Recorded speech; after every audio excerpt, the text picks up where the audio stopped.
Assalamualaikum warahmatullahi wabarakatuh. Perkenalkan, nama saya Rizal Effendi, mahasiswa IAIN Ponorogo, Fakultas Usuluddin Adab dan Dakwah, jurusan Bimbingan Penyuluhan Islam, kelas BPIB semester 3. Di sini saya akan membuat video tentang teori dan konseling Islam.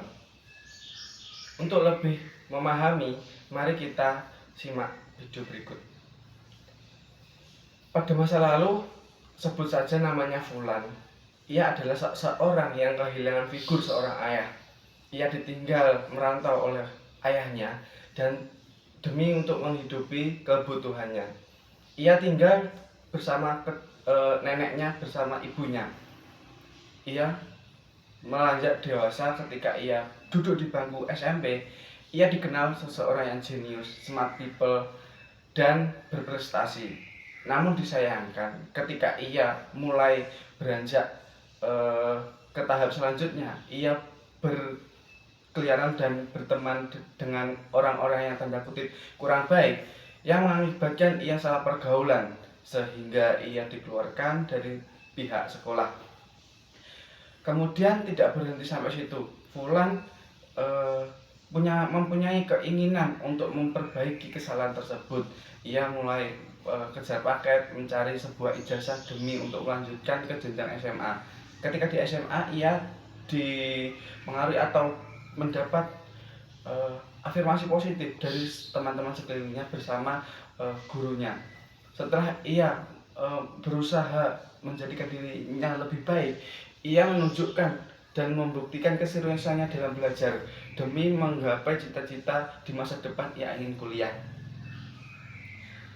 Setelah itu, maka kita dapat menarik kesimpulan bahwa menurut psikoanalisa yang saya mengutip dari bukunya Gerald Correll, yang di sini ada suatu ahli teori yang menurut Sigmund Freud bahwa seseorang itu dipengaruhi oleh alam bawah sadar dan traumanya disimpan dalam alam bawah sadar. Itu terbukti ketika Fulan itu dipengaruhi oleh trauma masa kecilnya yang ditinggal ayahnya pergi merantau, yang mengakibatkan ia tidak bisa konsentrasi dan fokus terhadap pendidikannya, yang menurut Carl Jung itu hidup personal atau hidup dengan penuh topeng. Maka dari itu ia mencari jati diri untuk pembuktian.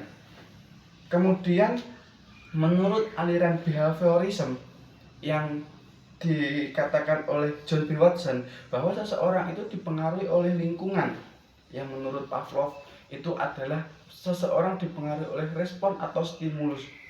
Itu terbukti ketika Fulan tadi bergaul dengan tanda kutip orang-orang yang tidak baik, ia mengakibatkan kepribadian juga tidak baik pula. Ketika ia didik dari SMP, kemudian ia melanjutkan di jenjang SMA, ia berusaha menunjukkan kepribadiannya yang baik. Itu terbukti ketika ia